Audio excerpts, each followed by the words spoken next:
empirical covers two VC dimensions of that.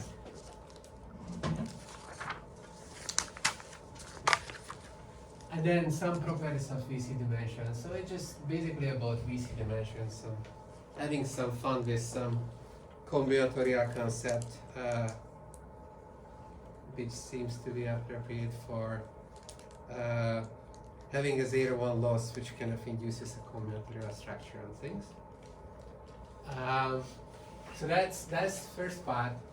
And in the second part, how to phrase that? It's yeah, we're gonna beat the VC bond.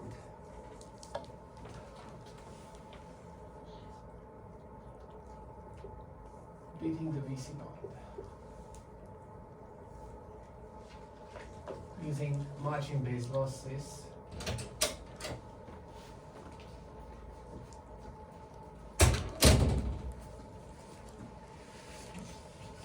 And well, regularization, it's not really, it's in quotation marks, we'll see why.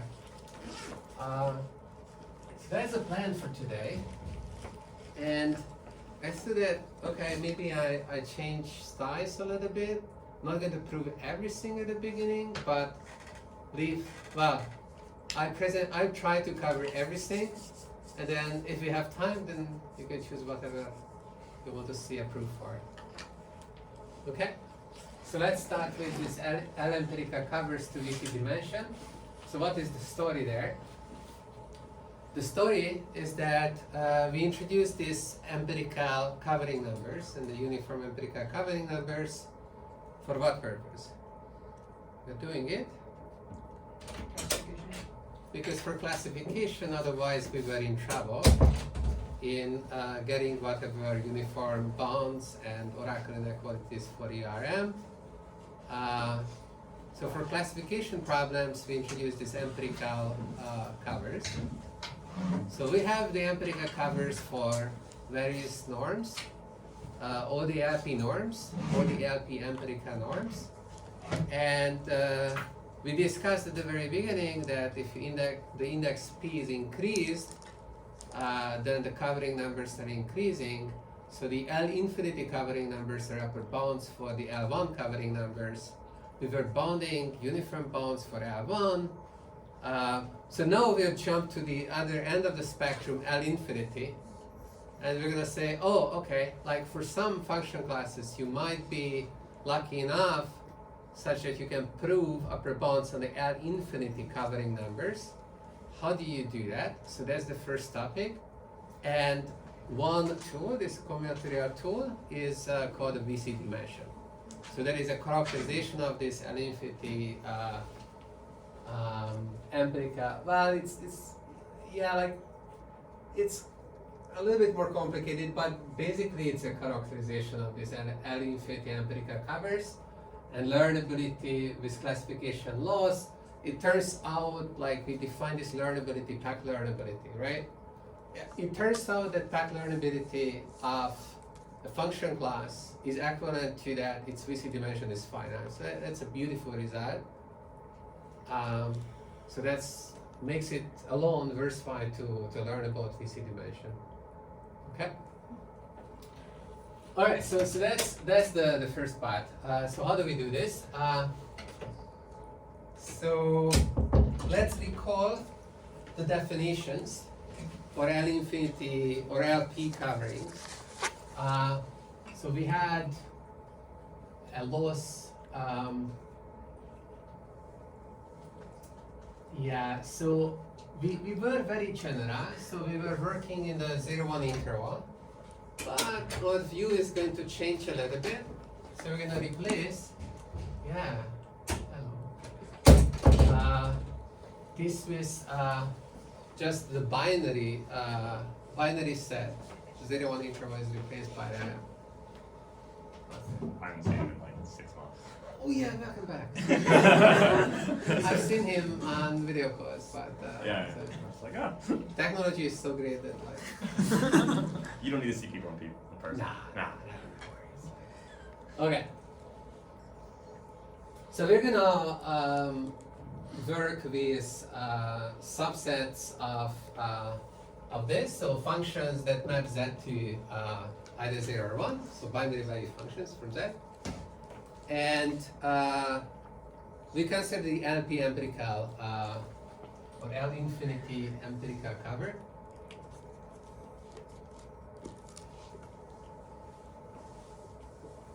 Okay, so how did this work? We have a scale parameter, epsilon, and we have endpoints in Z, and we say that G1, so this is just revisiting the definition of what the empirical cover was. G1 to Gm, which is elements in G, is an epsilon, I don't know, L infinity empirical cover of G if for every function in G there exists an index J from 1 to M such that the L infinity distance, but only measured on this point Z1 to Zn between G and G of J is smaller than or equal to epsilon. So what is this? What is this metric?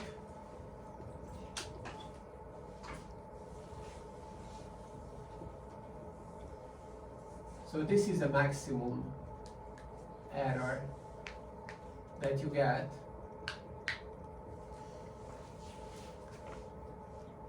between the functions when the functions are projected through this sample Z1 to Zn.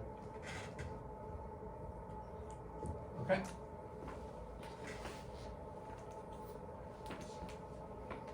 So that's just the definition. And the covering number was the smallest value of M such that an epsilon cover exists. Okay. So now, let G be a subset of 0, 1. The binary functions, so we're just talking about binary value functions, and let epsilon be smaller than 1. What do we notice? If you have two functions, G and G prime, and their maximum distance at the sample is less than 1, and these are binary value functions, what can we conclude about these functions? They are? They're equal. They're equal where?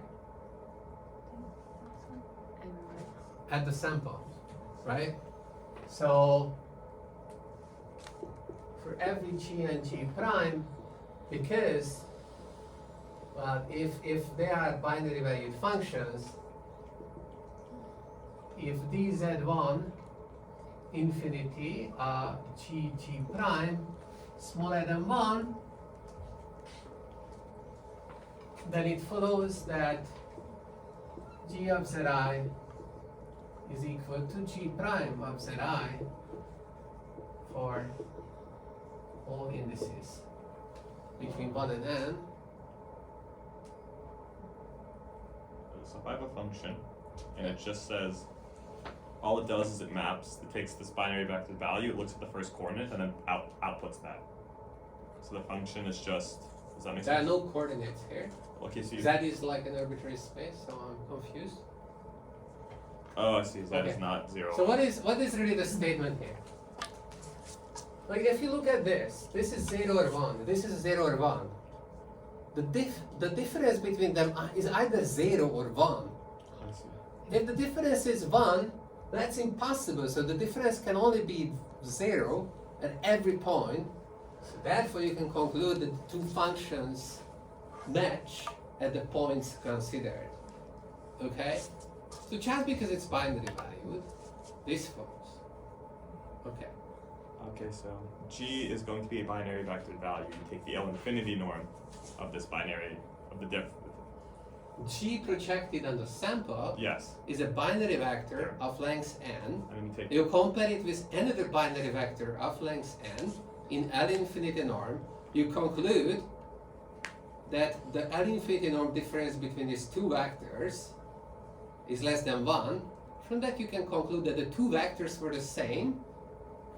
For the functions, this means that the functions agree at all the points that we considered. That is this, right? Mhm. So you can also write this as by saying that, okay, G projected on Z1n, so this is the binary vector of length n, is equal to G prime Z1n. Okay?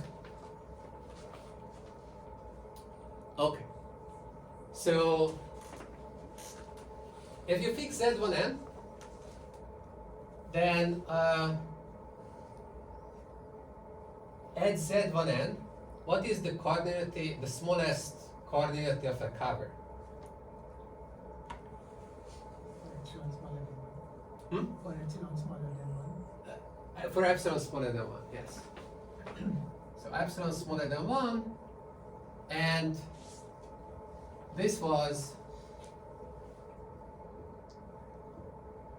so you fix Z1n, this number is the smallest subset in G, such that you get an epsilon cover of G projected on Z1n. What's this number? 2 to the n.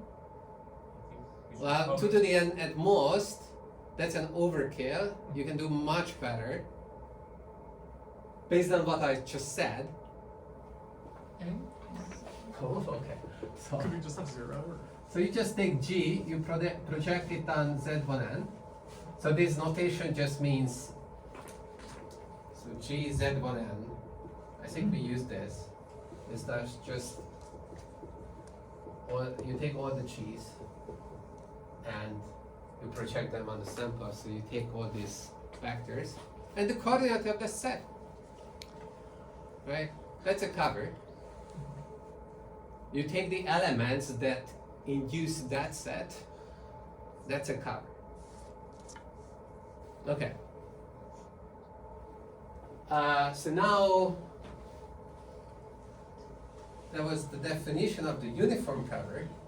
It was the supremum over all possible n tuples in Z of the L infinity covers. So then, based on this equality, this is just the supremum. But I can replace this by the coordinate of G projected through the sample Z1n. Okay? So it's just how many functions are in this one? No. No, you are counting how many behaviors you see. So 2? Because I only see it go to 0 or go to 1. You can see 2 to the n. If I choose G to be all the functions, then this is going to be 2 to the n. If I choose G to contain one function, then this is 1. So it is just every function in the set. It's just the cardinality of the set up to 2 to the n. It is the coordinate of this set, like here. We're talking about the coordinate of this set. What is this? It's like you have all the functions. Okay, they are behaving in all kind of different ways. Okay, here's how it looks like. You have all these functions. I don't know. It's binary values. It's kind of funky. I don't know. It's like lots of lines, right? So you take one function. And then you fix these points, Z1, Z1, Z2, Z3, Z4, and you look at what values you get, the binary values. So this is going between 0 and 1 and jumping up and down, right? So you're projecting a function through these points, you get a binary vector, in this case 0, 1, 0, 1. You take some other function, maybe it's the all one function, then you get a vector 1, 1, 1, 1. Maybe these are all the functions in your function set. Then the number of behaviors on these 4 points is 2, and like you count the number of behaviors. So this is called the behaviors, like how the functions behave on these points, right? These are n tuples, binary n tuples. And you just count how many you have. Can I think of it as like variations of the output space of G? It's the losses, right? Like because G is a loss space. Yeah. It's like the variations, all possible loss binary vectors that you can get. We call them behaviors. Okay. Yeah, for example, in this example, if I just pick Z2, then the behavior was just 1, right? Yeah, that's right. Yeah. So if you just consider Z2, even though you have 2 functions, you just have a single behavior. So the coordinate of that set would be 1, and so on and so forth. This behavior, the coordinate of this set is a number between, well, you have to have at least 1, right? 1 and 2 to the n. Okay. So, so this is the number we are interested in. So to understand this number, we need to study perhaps these sets, these behaviors. Yes. So you're like, I don't know if this is repetitive, but technically, could your function class have like the same function over and over again? But so you could have, for instance, 2 to the n functions, but 1 behavior because you're just repeating. Well, it's like technically that's not really possible because G is a set, so it doesn't have repeated elements. Okay. But it could be that these functions all tend to agree somehow. It's like maybe They agreed all the points but 1. yeah. So one example would be okay. Take the Dirox. Well, it's not Dirac because it's not infinite, but okay. So the function that is indexed by x naught, okay, z naught, where z naught is an element of z, and f z naught z is equal to 1 exactly when z is equal to z naught. So it's like the spikes. Okay, so imagine that you have a discrete space, and then for every element of the space, you have a corresponding function. Okay? So now, if you choose any single point, you have 2 behaviors. If you choose any 2 points, how many behaviors do you have? Huh? 3. Okay, so let's say I choose this point and this point. How many behaviors are we gonna have? 0. Yeah, we can have 3, right? Because you can have 1, 0, 0, 1, and you can have 0, 0. You cannot have 1, 1. That's ruled out. How about if I choose 10 points? How many behaviors are we gonna have? Yeah, I think it's 11, right? Because for every point, you can get a 1 there, zeros everywhere else, or you can get all zeros. So that's 11. So for this function class, what you get is that, well, gz1n for all different z's is going to be n plus 1. And you can construct whatever, like this coordinate, it can be anything, okay? Alright, so but then we understand, okay, this is how these empirical covering numbers work for L infinity norm. Just all these behaviors that we need to consider. How many behaviors we have.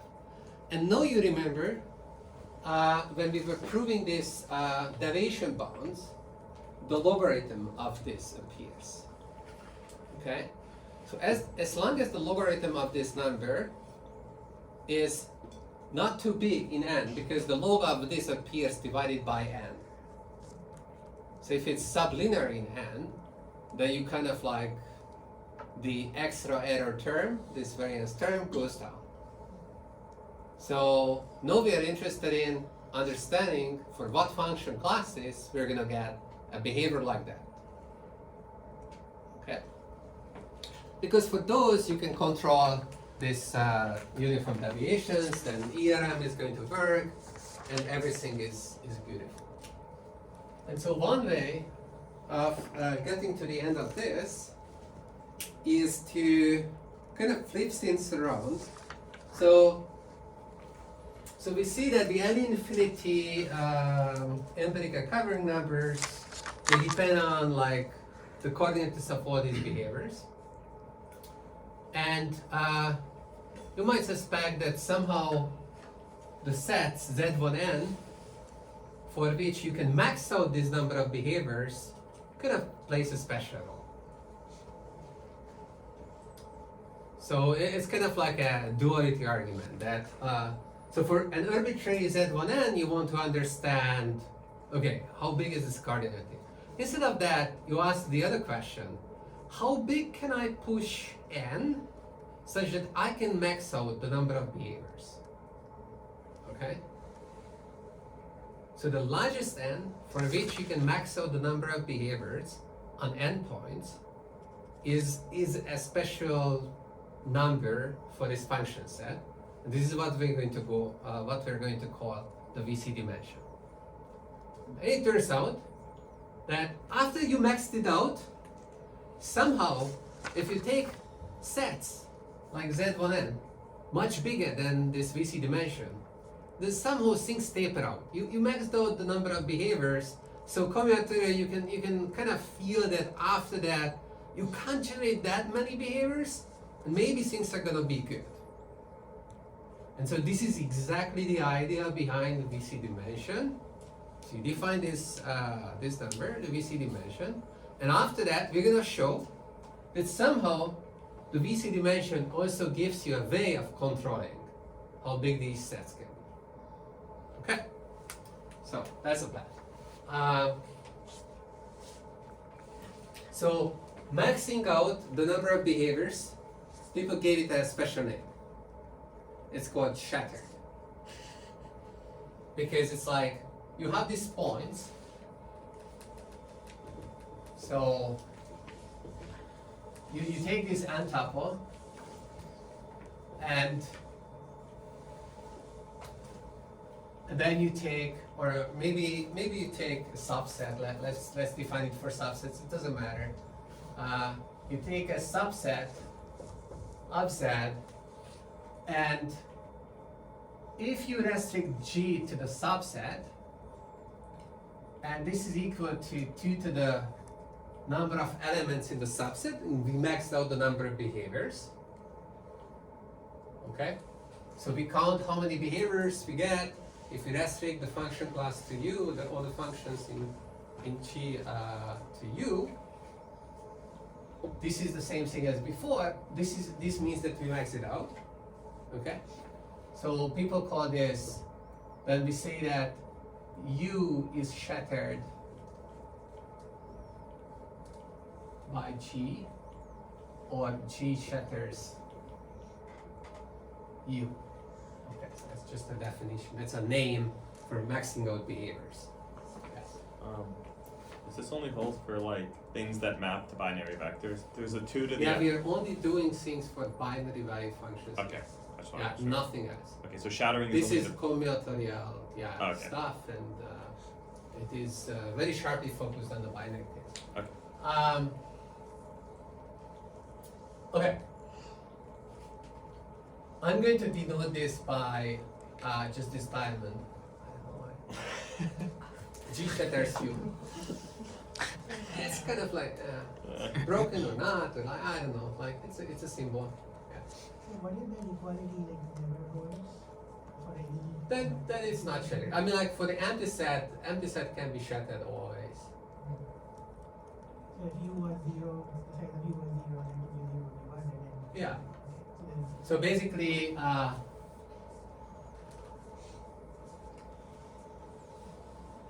in the Dirac example, Yeah, in the Dirac example, it's 1. Like for every singleton, you're shattering the singletons. Because you got 2 behaviors. Okay.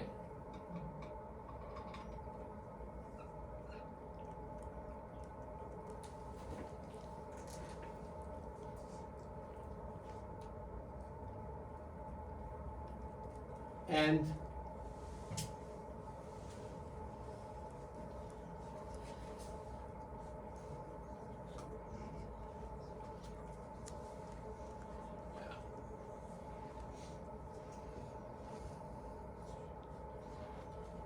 okay, so the VC dimension is going to be just the largest number, largest cardinality for a subset U such that G shatters U.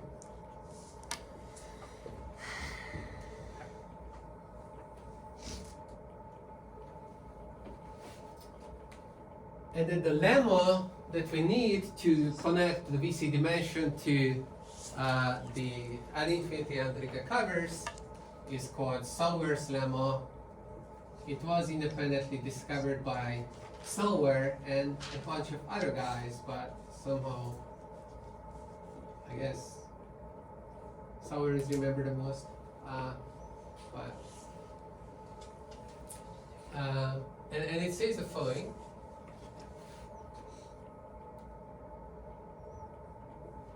For every U, which is a subset of Z, if the coordinate of U is n, and you have a binary value function class with VC dimension D, then the number of behaviors that you can get on U is upper bounded by, you go with an index from 0 to D, and then you play n choose L, which is upper bounded by, I think, En over D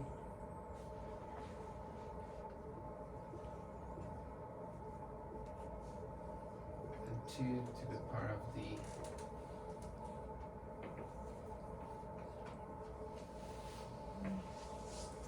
So the real interesting inequality is this one.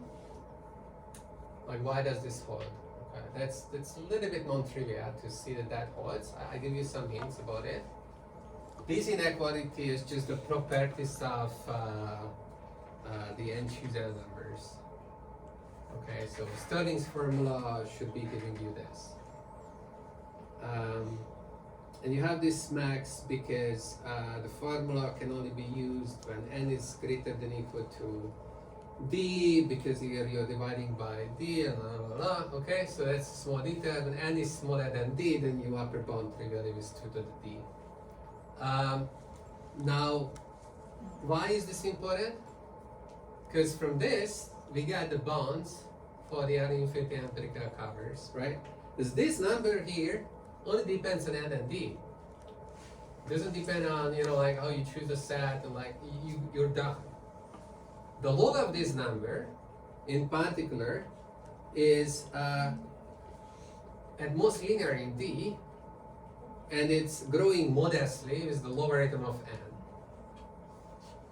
Okay, so it follows, the corollary to this is that the log empirical cover at every epsilon smaller than 1, of G at n is upper bounded by the log, the D times the log of I don't know, En over D and max log 2. This notation is just like my inline max.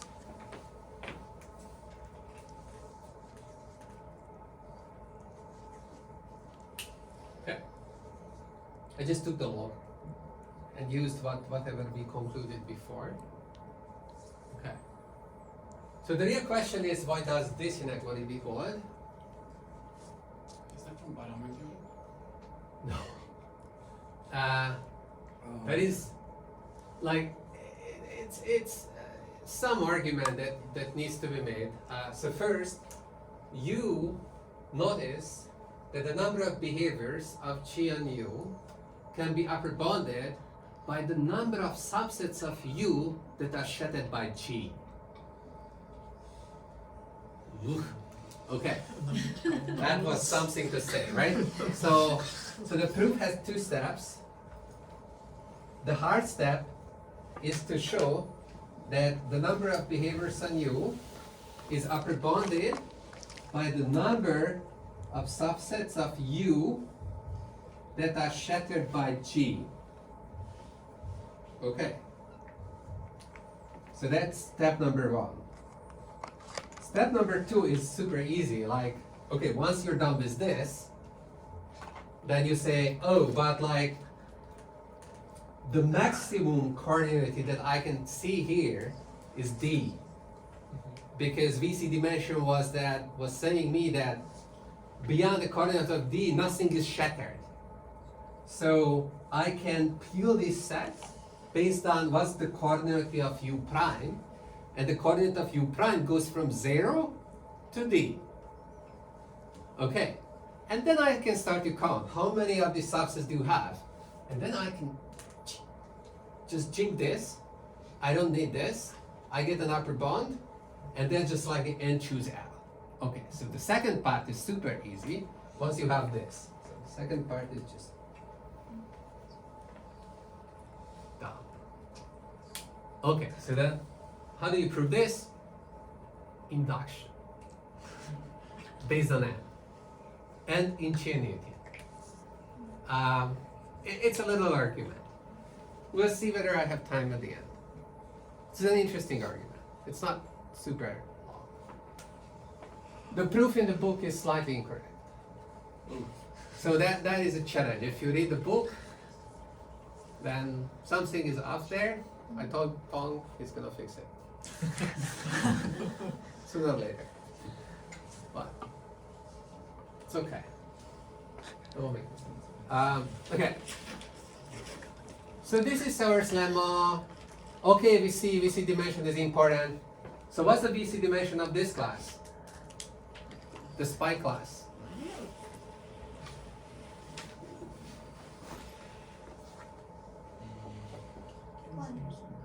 It's 1, right? Because I can shatter every singleton. I cannot shatter any 2 points. Because we already verified that there are only 3 behaviors of this set on 3 points. Okay. So that's an example where the coordinate of this set can be extremely large. Its VC dimension is extremely small. You take the log of things, it's like nothing, right? Like 1. Like you can really fast learn the spikes, regardless of noise. Does it make sense? Like, regardless of the coordinate of Z, you can fast learn spikes. Regardless of the distribution, you can fast learn spikes. How do you find a spike? Doesn't matter. It's like either you have a big probability mass on the spike and then you find it, or you have a very small probability mass on the spike, on the single point, and then it doesn't matter when you find it. It's an easy learning problem, learning spikes. It's counterintuitive because we're not used to thinking about that you only need to know things with like approximately correctly. Okay, but it's good to think about this. So what other example? We have VC classes with infinite dimension. Okay. So you can construct those. There is one example in the book. It's kind of, yeah, it's a good example. Maybe I put it on the board.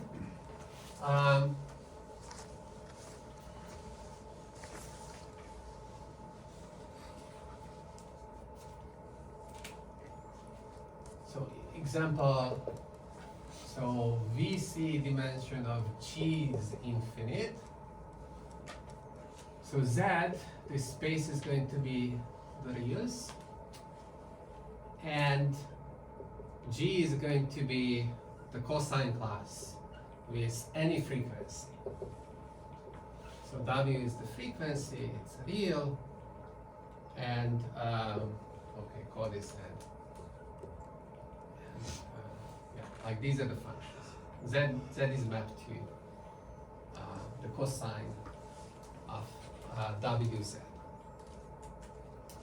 And is there an intuition here? I mean, like, that is, so if W is a positive number, it's like you can think about it's a frequency.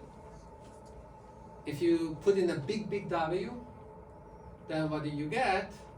And then you get like this really fast changing function, right? Normally you just get this cosine.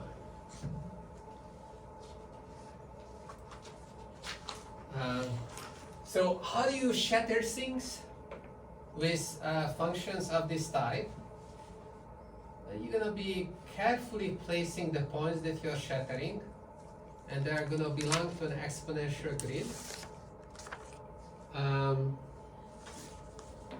So you create a grid.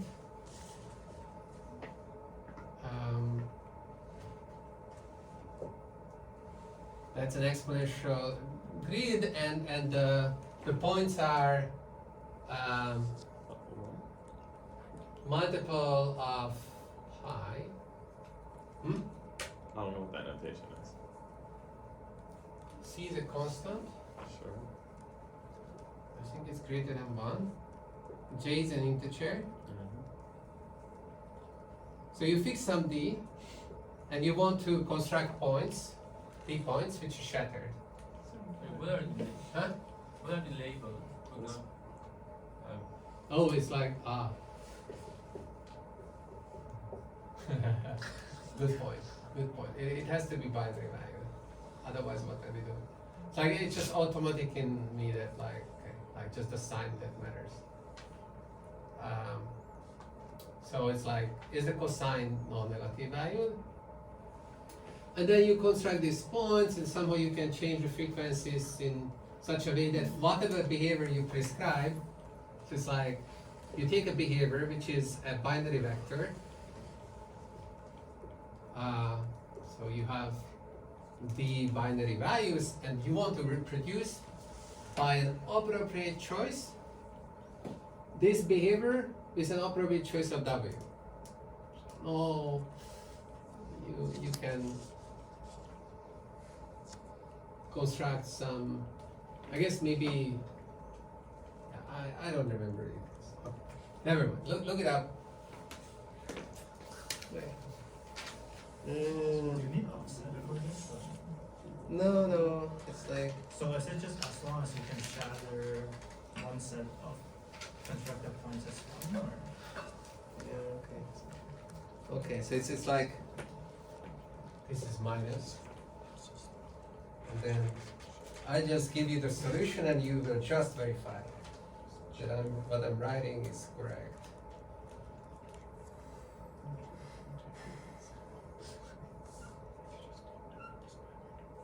Okay. So you can choose the C in such a way. I think C equals 4 works. Any even number bigger than or equal to 4 works. The book gives you 16. I think 4 already works.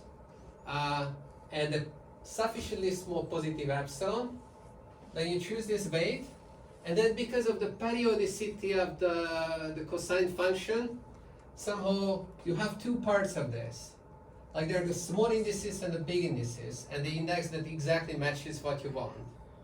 at the index that exactly matches what you want, that's the main term, that's 1 minus bi, c to the power of I, you multiply that to c to the minus I, so the c cancels, the pi stays there, and then you got 1 minus bi times pi, so either you are choosing 0 or you're choosing pi.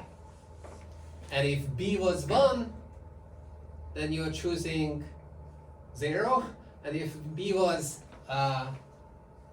0, then you're choosing pi, and the cosine function works like that, right? Is it? Yeah.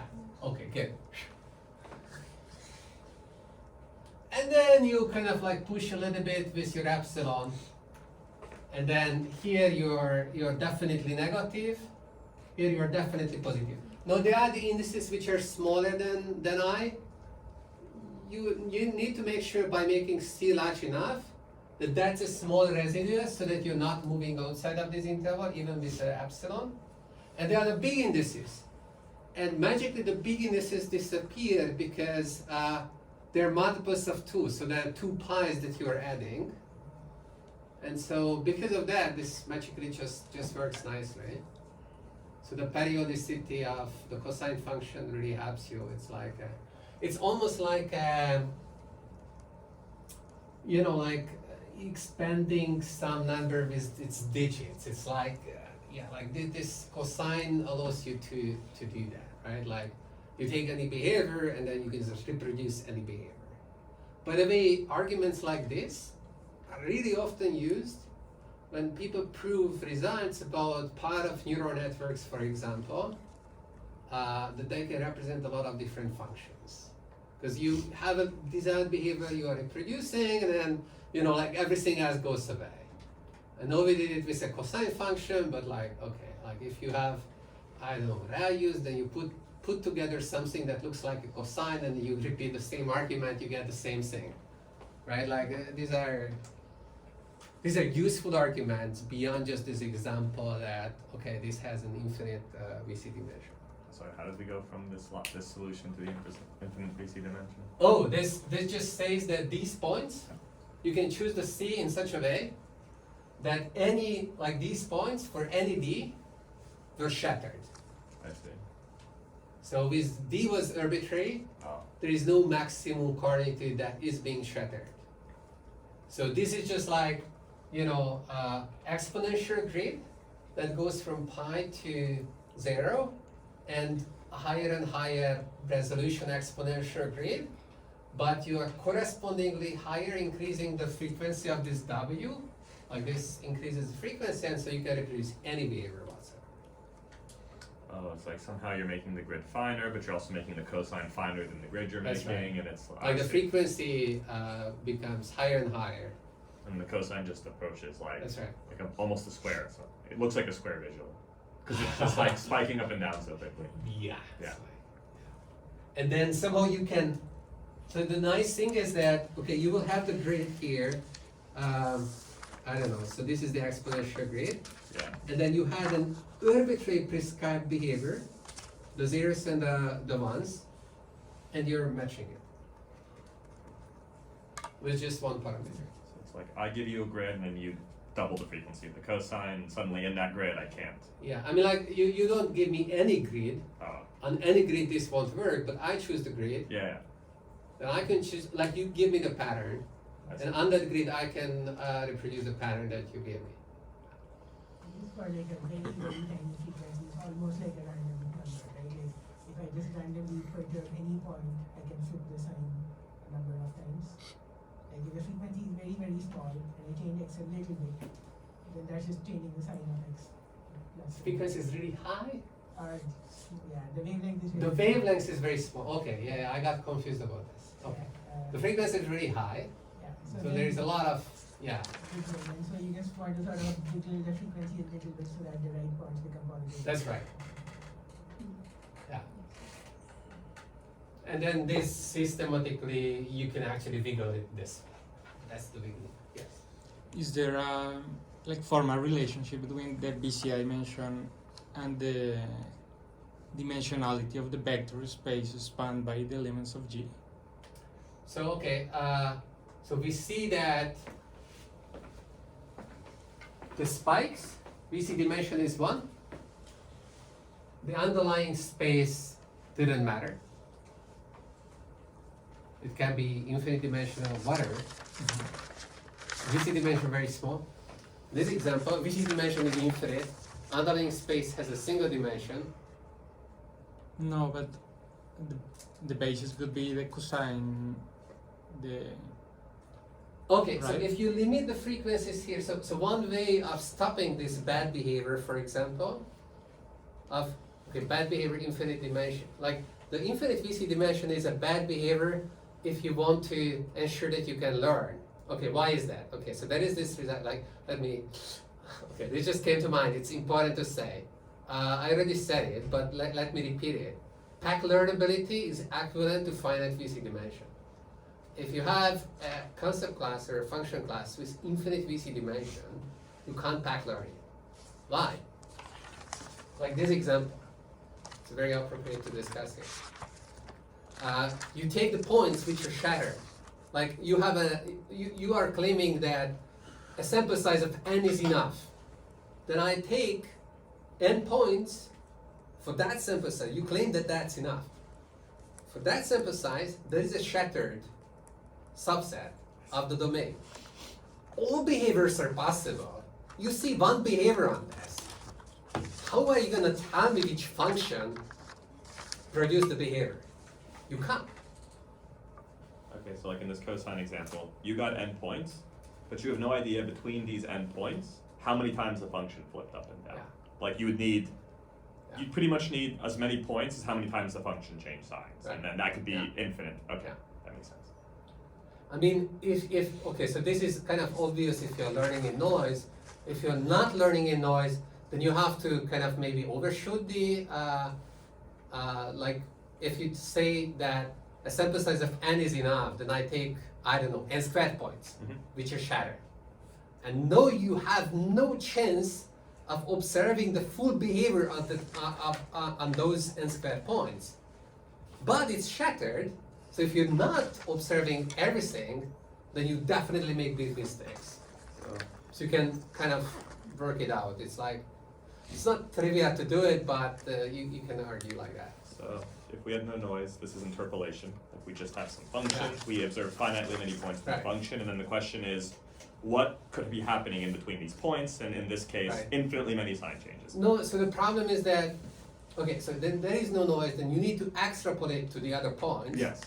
And for most of those points, you will have, okay, let's say you take n squared points and you take uniform distribution on that. Most of those points you haven't seen. So if you're making mistakes on most of those points, n squared minus n points, you're making mistakes. Roughly that's how many mistakes you're gonna make, because you have no idea, you haven't seen anything there. Then clearly, your learning algorithm cannot like produce the correct answer there. Yeah. How come the distribution of the points doesn't play into this? Because the shattering set of points is like a special set, right? It did, right? I chose the uniform distribution. Okay. Because if I chose a distribution that is concentrated on 2 points, then of course, like, this is a worst case construction. So the result is that in the worst case, since you can't learn, if the VC dimension is infinite, it's not like that there is no poly time or like poly sample complexity. There's no sample complexity at all. The VC dimension is infinite.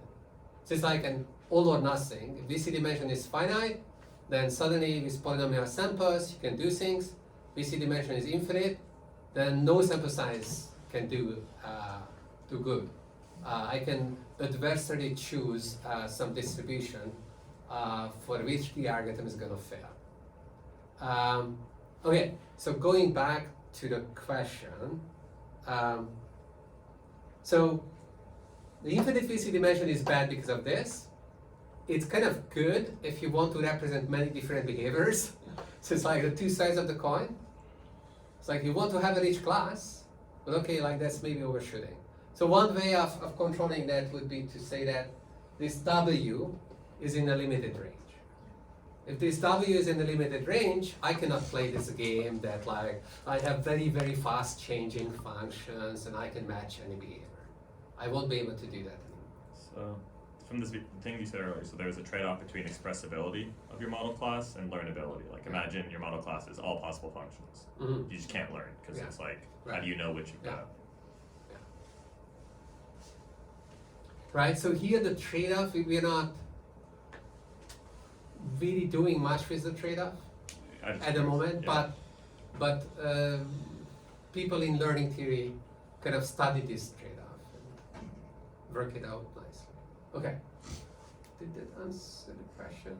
Sort of. Okay, there is one more thing though. Maybe that's where you wanted to go. So if we have linear concept class, then for the linear concept class, what's the VDC dimension? So now the dimension of the space maybe is gonna play a role. So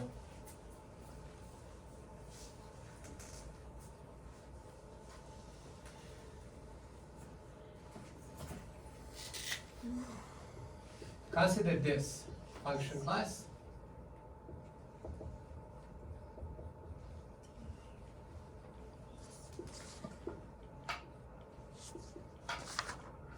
So FW maps from X now to 0, 1.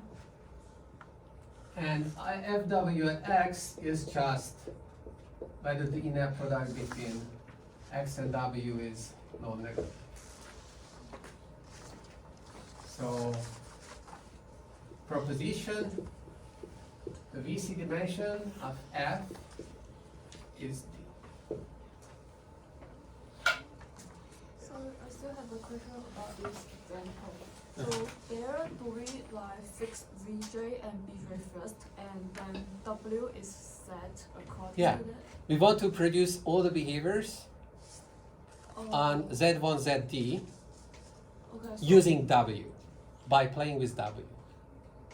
so that means that we first choose what are the Vj and after that we know what is the set of W that we can represent. Is that? Yeah, so we want to point to W's that can produce an arbitrary behavior. And on the board you see the expression for the W, which I claim is producing the desired behavior. The behavior is B1 to BD. Yeah, so first, so if you claim that something has a VC dimension of at least something, then what you do is that you choose points in the domain, that's my Z1 to ZD, and then you say, oh adversary, you choose a behavior, and I'm choosing a function that produces at these points that desired behavior. Okay, I see. Okay. By the way, for the graph, it takes that cosine x. The Yeah. graph should cosine pi should be -1. So Or should it cosine pi over 2? Yeah, just do pi over 2. Yeah, okay, so Just a minus. correct, absolutely. This is pi over 2. Yeah. Well, maybe you don't need this epsilon. Okay, then it's, yeah. I think it's, Sorry. Also, same context. For the ZJs or ZIs, are they just within the range of like 0 to open pi. bracket 0 to pi? Yeah. Okay, so but like if I start including 0 and pi, then it's no longer infinite VC dimension, right? So like if I have z so that I include 0 as one of the points, then this class is not infinite, right? The class doesn't change. Maybe you just chose the points badly, and those points are not shattered. Yeah, Okay, like you so- choose a point. So the It, secondary like is- the VC dimension doesn't say that any D point should be shattered. I see. Okay. Got it. It just says there exists some D points which are shattered. Ah. Okay. So there's this claim. So the easy part is, does there exist a set of coordinative D which is shattered by this class? What is that set? And then the harder part is that if you choose a set of a higher cardinality like d plus 1, then it's no shattering. Okay, the easy part, how do you choose the points in the domain? So we are in RD, we have these linear classifiers. How do we choose the points? Like some simple choice. Huh? Standard basis. Yes. Maybe choose the standard basis. Then you can choose the W, the sign of the W, to match the pattern that you want to create, independently of each other. Shut them down. Okay, that's great. For if you have d plus 1 points, then okay, like they are not linearly independent anymore, and then you can play around with that, and then you can show that shattering doesn't apply.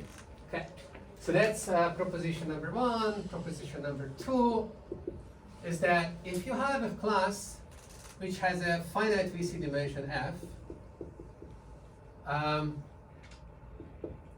it was a binary class over X, and you create now a loss class like this, the 0-1 loss.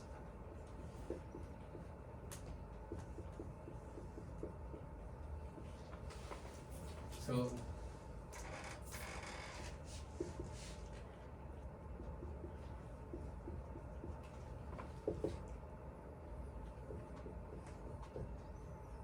okay, then from this it follows that the VC dimension of G is also D. That's kind of cute. So plugging the 0-1 loss on the top of a VC class with a certain VC dimension doesn't change the VC dimension. Over. Yeah, it is a fun problem. It's like once you, it helps you to also understand what the heck is this VC dimension about. So it's like it's really classic homework problem. Okay. It will work. Okay. Good. I think this is how much I wanted to say about the VC dimension. So there was this theorem, which was saying that F is pack learnable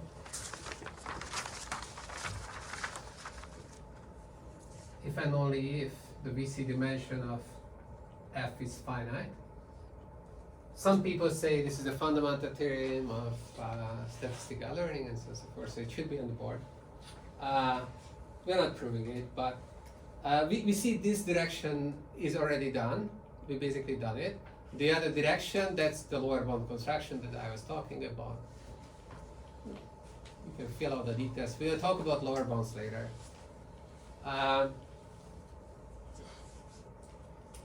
So this seems to suggest that, okay, learning theory is done, because what else do you want? Okay, by the way, so this should be called PEC ST. Just a statistical complexity, like not computational complexity. Computation is not considered. So the sample complexity design. PAC was it not defined in the book with respect to computation? Oh, I see. A PAC classically is defined with respect to both statistical and computational complexity, and people butcher the computational complexity is too hard. So we remove that, and then we can also state nicer theorems. It's very wide if you also, if you consider both statistical and computational complexity, then it's like not so clear anymore. Do you think this is a good thing to do? It's a good thing to see clearly that the statistical complexity can be much smaller than the computational complexity. This equivalent is because I think in the pack learnability, in the definition of pack learnability, we have for any distribution, right? Mm-hmm. So what if we have, for example, some restriction over the distribution, and then the distribution dimension should be specific that, for example? Do we have? Then, so if you have restricted class of distributions, then either you can modify the VC dimension, like if it's a trivial restriction, or the whole thing falls apart Like it strongly uses that set of distributions is arbitrary. Absolutely. It's like a worst case thing. Yeah. And that's exactly the next point. Beating the VC bond. So how can we beating the VC bond just means that, okay, like if you take this, you plug it into your results, then you see something like d log n plus log 1 over delta over n and pf smaller than or equal to p and f plus this thing, or you can get an oracle inequality of this type with some constants. So this is the ERM predictor, and you compare it to the best possible, and then you get this square root d over n behavior. There is a log n, by the way, and there is a story about the log n as well. If you want to remove the log n, can be removed, then you have to go from n in infinity to L2, and then you have to use something called chaining, and we are going to cover that, but it's a whole lot of work for removing the log, must be. Is it also not the same objective anymore? It is the same objective. Like for the same result, you can prove a result without the log. That's it. No, I'm asking, one is an L infinity objective, one is an L. No. This is not objective. This is covering number. Oh, okay. It's L infinity covering to L2 covering. And then with L2 covering, you can use what's called chaining. Anyways. But chaining is useful for other things as well. So it's like, this is just a small application of chaining. So we can beat this VC bond. So and people, well, this is kind of a usual thing that you start to restrict the set of distributions, or consider different modifications to the problem, and then you can find alternative bonds that have a smaller right-hand side. So the upper bound over there is maybe too conservative sometimes, and there are some alternatives. So one of the alternatives, which is which belongs here because it still uses L infinity empirical bonds, is this idea that we're gonna learn using a surrogate laws. So we go back to our basics. So there was a loss function, and okay, so we are going to notice that the loss function actually can also be written as the output of, like before you do the binary classification, like you have a real valued output. Like the cosine had a real valued output, the linear threshold functions, it's like based on the, thresholding a real valued output. Okay. So when you have a real valued output, so that S is going to be subset of reals, maybe it's like a 0-1 interval, or like -1-1 or something like that. Maybe it's the whole reals. Then you can write your loss function in terms of like the thresholding is included in there, right? So for example, the 0-1 loss, I can write and then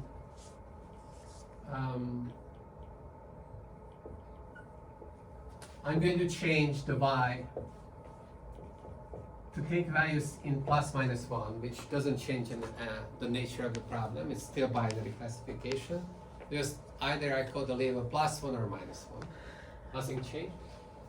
And so the thresholding that we were doing was based on, what's the sign of S? S was positive, then I want to output a +1. Okay? So then positive less than 0. That's not true, I don't have a loss. If I outputted something negative, I have a loss. And for the negative sign, it's the same.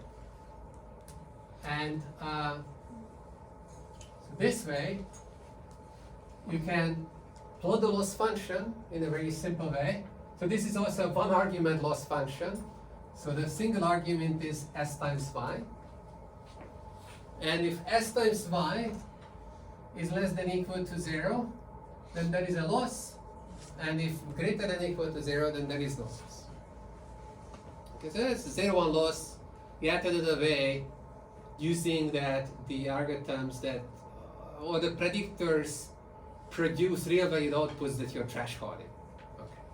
So now the thresholding is kind of included here. And then one of the ideas is that, yeah, so if you robustify this loss a little bit, so you kind of allow some error in S. It's like, you know, you're doing this thresholding, so you should be prepared that like you can't really, you know, like be so sure that like you're gonna hit the 0 and like exactly like if you're very close to 0, maybe it's gonna be a mistake next time. So you better prepare that the predictions that you're producing can be erroneous to some degree. And so then you can introduce this other loss, which just like fuzzifies this S argument up to factor gamma. So you take the soup over all S prime such that S and S prime differ by a gamma.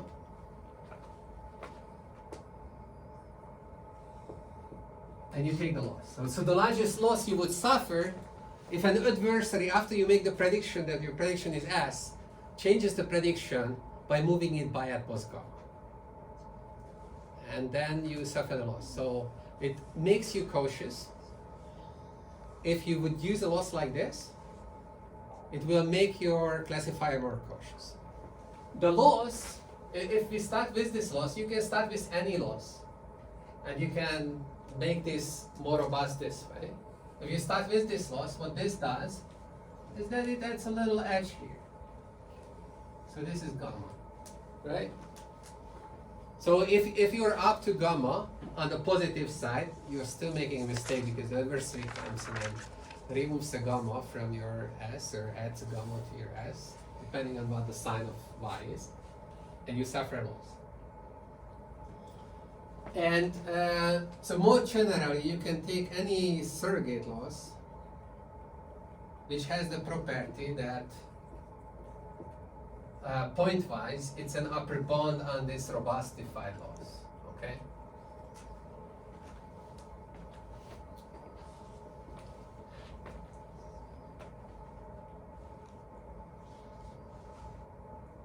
And there are many ways of doing that, but so people come up with these different losses. So let's say you have this loss. Then it turns out that you can get the following uniform deviation bounds and empirical bounds and all that jazz.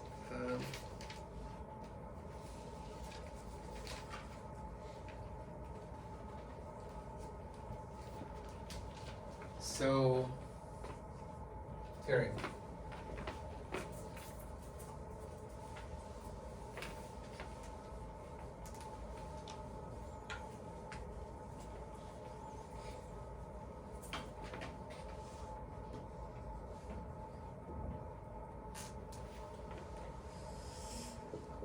So for all S in S and Y in Y.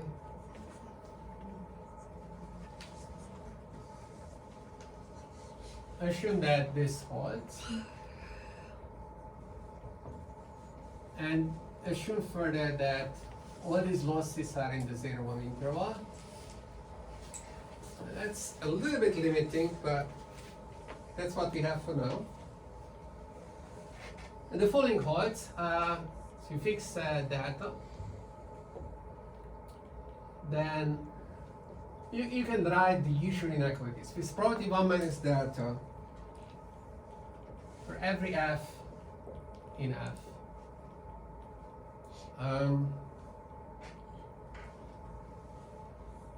If you look at, so I'm going to use this composition notation with the losses and the functions, and that just means the usual thing.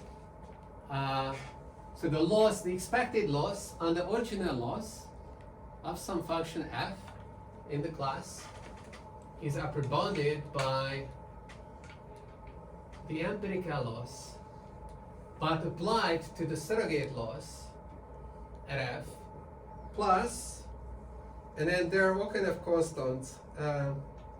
So I'm just going to write ordo log, and here comes the empirical L infinity uniform covering number at gamma over 2, so that's the scale, and you're covering f and not g, and here you have 2n over delta and divided by n. And the smallest bond also holds. So this is the other way around. For every gamma, is probability 1 minus delta for every f.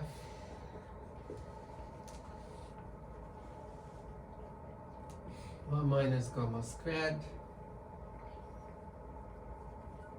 The loss on the target loss upper bounded by the empirical loss using the surrogate loss function plus ordo log n infinity, same thing, gamma f 2n divided by that, divided by n divided by gamma. Okay, and if you want, okay, so you can have Dirac inequality. So maybe this is the most interesting. So you take the ERM. How is that small loss? This is a smallest bond what we proved in the last class. It's because the gamma can be optimized. I see. Okay, so yeah. Yeah, it's like. So based on the surrogate loss, you're choosing your function, and f star is also chosen based on the surrogate loss.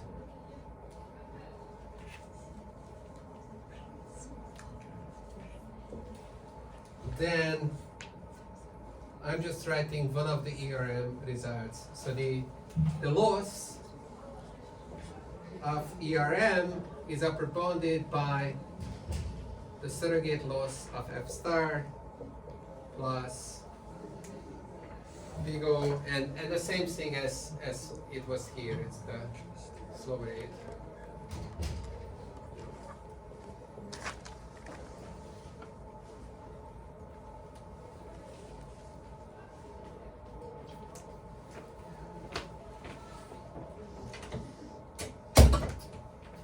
All right.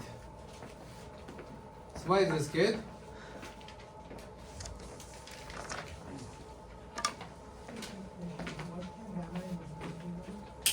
So the gamma is this parameter, so we fixed it.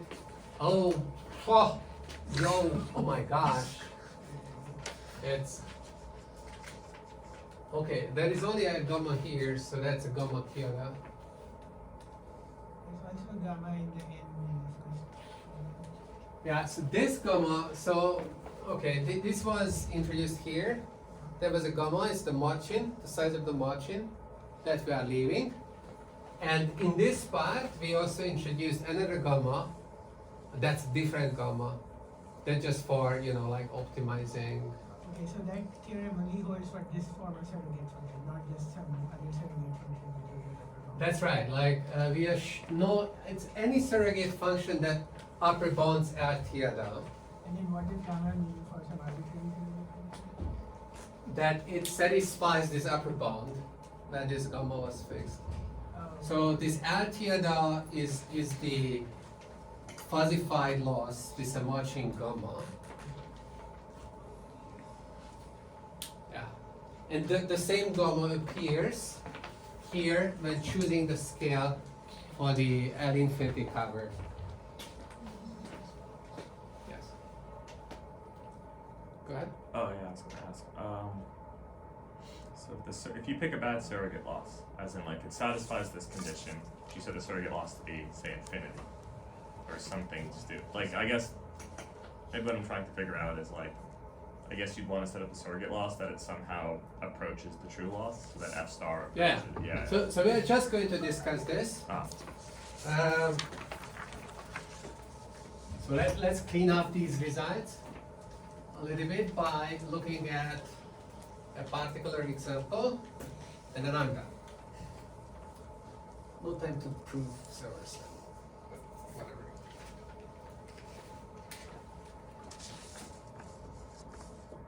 So choose F to be FW, the linear class, but the size of the vectors is restricted, and maybe it's like a change because it's like we're considering, I don't know, feature vectors. I don't know why we do that, but and the feature vectors upper bounded in size by B. Then you can show that the log covering number of this class at the scale of gamma over 2 is big O A squared B squared, okay, tilde, time to introduce tilde. So the O tilde hides log factors. Okay, so there is a log n and then AB over gamma. It's basically A squared B squared over gamma squared. And then note that the VC dimension of this class F is still D. So you can see that, okay, so let's summarize. So we can have two procedures. In one procedure, we are minimizing the surrogate loss. That gives us a surrogate empirical risk minimizer. Okay, so using this inequality,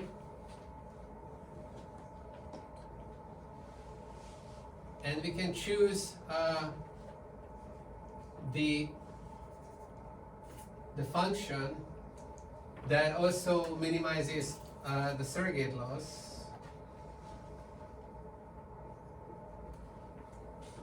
Okay. And then we will have a deviation which is of the size of, I don't know, AB over gamma.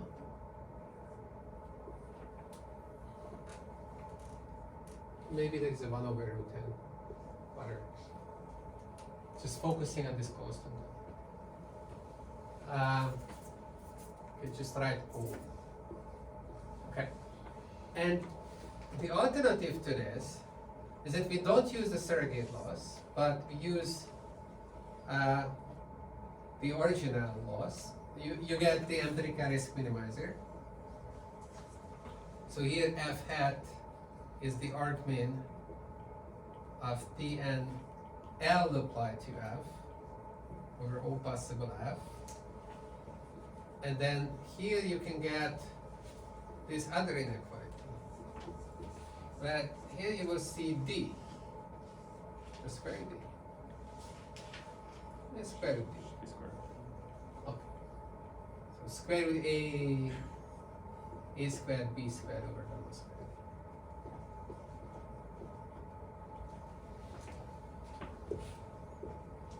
Okay. So there are two changes, and you can win by changing to the surrogate loss if both of these are favorable to you. If one of these is not favorable, then like it's not a win. But you can imagine cases where this will be favorable. So then you will be better off switching to the surrogate loss than sticking to the original loss. And here the interesting thing is that maybe you can choose a very, very high dimension as long as you keep the weight small.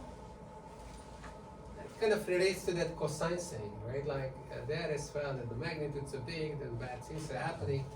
Small weights and a margin which is not too large can make you win. So the dimension is effectively replaced by a norm-like quantity. And then that's kind of a general pattern as well, that the dimensions are like better viewed as norms with like appropriately chosen spaces, and yeah, it's like just special cases of norms. And so here you can get lucky and you can get better results and beat the result that you would get. So this predicts, so okay, why do people look at this, and why how when was it when first people got excited about this? It was around the time when people started to play around with neural networks. And they, so first of all, everyone is using surrogate losses, not the 0-1 loss. And so they also wanted to understand, if I'm using a surrogate loss, can I push my actual loss to be small? So here is one case when you can, but it depends on whether there is a predictor in your class, like a neural network, that on the surrogate loss is going to do well. On the surrogate loss, it's harder to do well than on the 0-1 loss, because you need to have that little margin of error. Like the surrogate, like this L tilde loss is like an adversely changing your predictions up to a magnitude of gamma and makes it worse. And you're still doing well, so that's a harder task. But if your class is rich enough so that you can do well on that, or the distribution was benign enough. So what's a benign distribution? So for example, if you have, I don't know, it's a binary classification problem, and the positive labels are here, and these are all the positives, and the negatives are here. And okay, so maybe it's even complicated like this, but somehow you can go around here and you have a pretty big distance between these two sets. No matter like there is a fat boundary between the two. There is a margin between the two. Then the margin loss is not going to matter much, okay? Because you have a margin of error that you can make, even if the adversary is changing your prediction up to a certain magnitude of gamma, your predictions are going to be correct. So, if you have a classification problem where the margin is like the boundary between the positive and the negative labels is kind of empty, that's like Tsibakov noise, but just like the very best form of Tsibakov noise, then you should be able to do better with these methods, right? And so if you have easy classification problems because of this, then you're not going to suffer here, and then you can win here. You can increase the dimension you want, and then keep A small enough so that your capacity is not too big and you're not paying too much on the estimation error bound. Okay, and that's what people noticed. The book calls this regularization, it's like a constraint optimization. But constraint optimization and putting a penalty on the W is like closely related. That's what people normally call regularization, is that put a penalty on the W of like how big a W you are willing to use, and it's incorporated into the empiricals. That's a whole lot of different story of how you analyze that. The analysis is somewhat more complicated.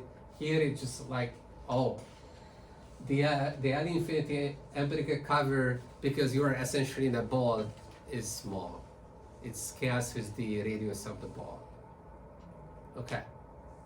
All right, and that's it. So it's our first encounter of using a loss other than the target loss that you're interested in minimizing, but this is very common, and I'm sure that we're gonna see other things. So one little thing, you have heard about the hinge loss. So the hinge loss goes like that, or something like that. It's not covered. You might think that, okay, then I can do this, and then something like that. So the loss goes like this. So that's a Banner gas. Unfortunately, this theorem has the condition that the losses need to be in 0, 1. So it's like, maybe you can deal with that. If all the outputs are bounded because you're truncating anyways, then essentially you can recover the same result. So that would not be a big deal. And then you can deal with the hinge loss. And the hinge loss is what people practically use, right? A lot. Okay. All right, done. Climbing.